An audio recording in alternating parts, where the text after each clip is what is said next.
ये एक ऐसा इशू है जो हर कराची के किसी भी आदमी के साथ हो सकता है। लेकिन अगर कोई अमीर ये सोचे कि उसके साथ नहीं हो सकता, तो भाई वो भी कहीं ना कहीं गाड़ी तो चला रहा है ना।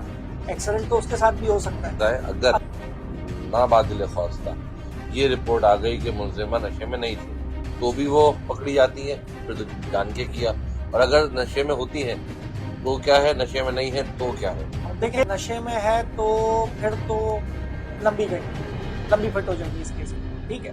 लेकिन अगर नशे में, जो कि हमें भी पता है, रिपोर्ट में आपको पता है इन्होंने नशा हटा देना है, पाकिस्तान का आम कानून है, आपको पता है इतने दिन इतना लेट कर दिया लेकिन है। अगर आ गई नशे में तो लंबी चले फिट आ है। गई लंबी फिट हो गई, अगर नहीं आई तो भी लंबी फिट है, क्योंकि इनवैलिड ड्राइविंग लाइसेंस है। जब बस तक कोई कॉम्प्रोमाइज फैमिलीज के दरमियान ना हो और उसकी कोई उम्मीद नजर नहीं आती है, फैमिली क्योंकि तो फैमिली ना मना अटक कर गई दी, है कि नहीं फैमिली ना करनी। मना कर दी कॉम्प्रोमाइज। दो लोग मरे उनके घर के, करना भी नहीं चाहिए।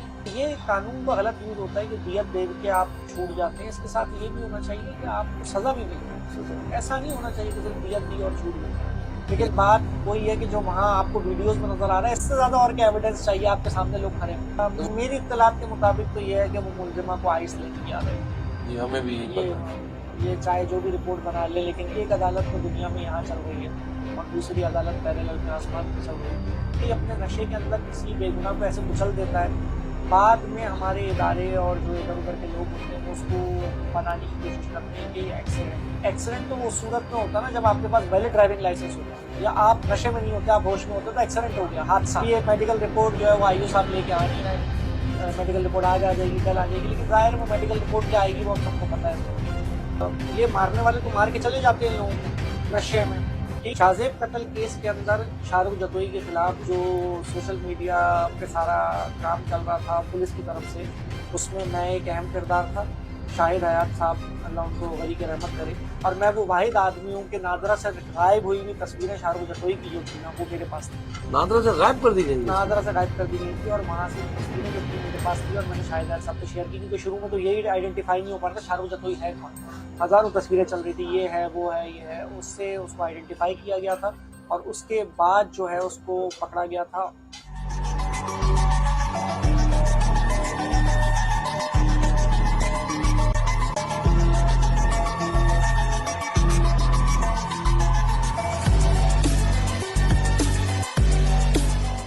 अस्सलाम वालेकुम नाजरीन, हमारी खुशकिस्मती के एडवोकेट फहद बलोच हमारे साथ मौजूद है, जो कि एक सोशल एक्टिविस्ट होने के साथ साथ एक बड़े वकील हैं। नहायत ही कम उम्री में इन्होंने केस को परसू किया, बताएंगे किस केस को, और वो केस पाकिस्तान की अदालती तारीख में एक मिसाल बना। अस्सलाम वालेकुम फहद भाई, वालेकुम अस्सलाम।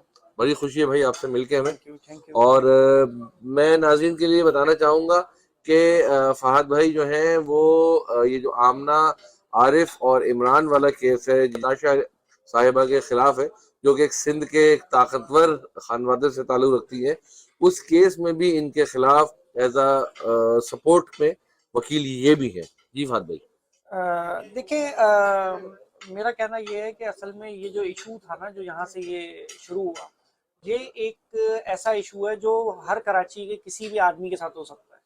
लेकिन अगर कोई अमीर ये सोचे कि उसके साथ नहीं हो सकता, तो भाई वो भी कहीं ना कहीं गाड़ी तो चला रहा है ना। एक्सीडेंट तो उसके साथ भी हो सकता है। अभी जो है इत्तलात के मुताबिक मुझे ये पता चला है कि उस केस में एक बंदा जख्मी हुआ हुआ जो वेंटिलेटर पे है, अब्दुल अच्छा। सलाम, जो जिसका सोशल मीडिया पे चल रहा है और उनके बारे में न्यूज़ चल रही है कि उनके इलाज में बड़े मसले आ रहे हैं।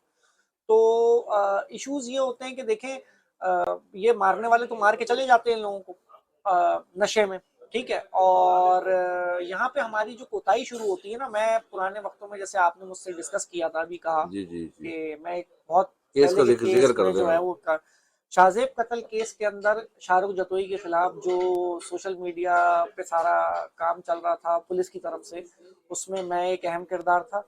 शाहिद हयात साहब, अल्लाह उनको गनी की रहमत करे, वो डीआईजी पोस्ट हुए थे उसी रात को, और मैं शाहिद हयात साहब के बड़े करीबी रहा हूँ हमेशा से, और हर काम में उनके साथ रहा हूँ।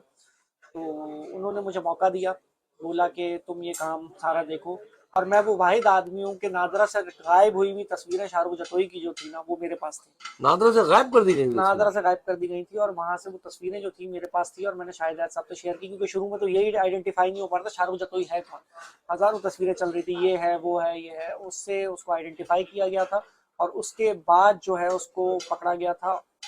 जहाँ तक मसाइल की बात है इन केसेस में, लोगों के ऊपर मसाइल आते हैं, लेकिन शाहिद हयात के होते हुए कभी ज़िंदगी में मुझ पर कोई मसला नहीं आया, क्योंकि शाहिद हयात साहब जो थे वो एक बहुत स्ट्रॉन्ग सपोर्ट थे, एक नामवर आदमी थे, एक बहुत ताकतवर आदमी थे, बाअसर आदमी थे कराची के।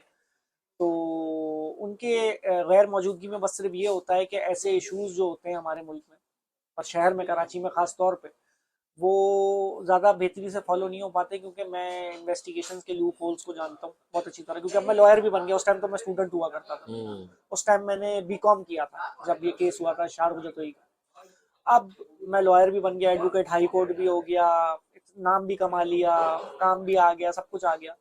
तो जब ये आमना का केस हुआ तो मेरी खुशकिस्मती उसमें ये निकली कि इनके जो सपोर्टेड में जो हमारे जो वकील हैं उजैर गौरी साहब हैं, मेरे भाई हैं, और मेरी उनसे जो है वो बहुत अच्छी जो है वो एक बॉन्डिंग है। तो हम पहले भी साथ काम कर चुके हैं, बड़ा मज़ा आता है। उजैर भाई मेरे उस्ताद भी रहे, टीचर भी हैं।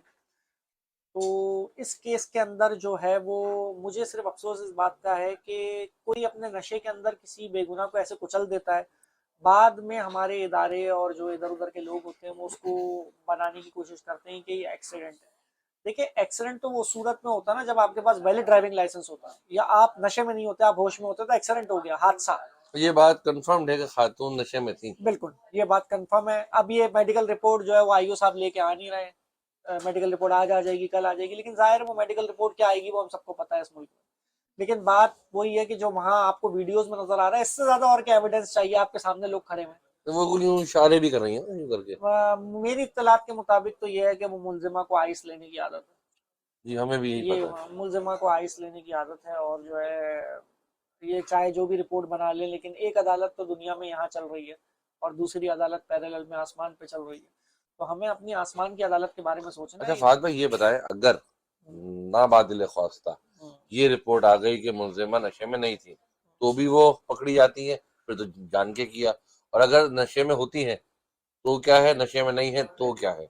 देखिए, बतौर वकील अगर बताइए। मैं आपको बता देता हूँ, देखिए नशे में है तो फिर तो लंबी गई, लंबी फिट हो जाएंगी इस केस में, ठीक है।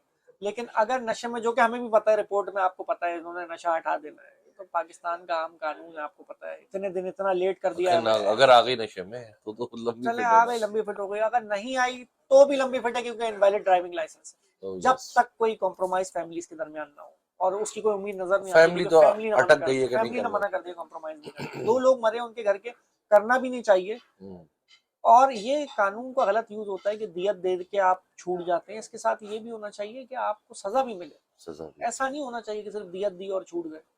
लेकिन देखिए शाहरुख वाले केस में आपने जितनी मेहनत उनके खानदान ने नहीं की उतनी आपने की। लेकिन बतौर एक निहायती कम उम्र तालिब इल्म आपको देखते थे कि आप लगे रहते थे इस केस में। और जिस लोगों से आपने उसको पंगा लिया था वो आपके कद से बहुत ऊंचे थे, माजरत के नहीं साथ। नहीं, बिल्कुल नहीं। उनसे पंगा लेना आसान नहीं था, क्योंकि सिंध की तमाम खानवादों को वो लेके चल रहे थे, बड़े बड़े घरानों को वो लेके चल रहे थे। असल में सर बात ये है कि मैं पठान का ट्रेन किया हुआ हूँ ना। आदत है। मैं पठान का ट्रेन किया हुआ हूँ, अच्छा शाहिद आयत अच्छा का ट्रेन किया हुआ था बचपन से। अच्छा अच्छा तो अच्छा जब अच्छा। मैं शाहिद आयत साहब के पास गया था ना सबसे पहले, तो मेरी उम्र थी उस वक्त 18 साल। ओ यस। तो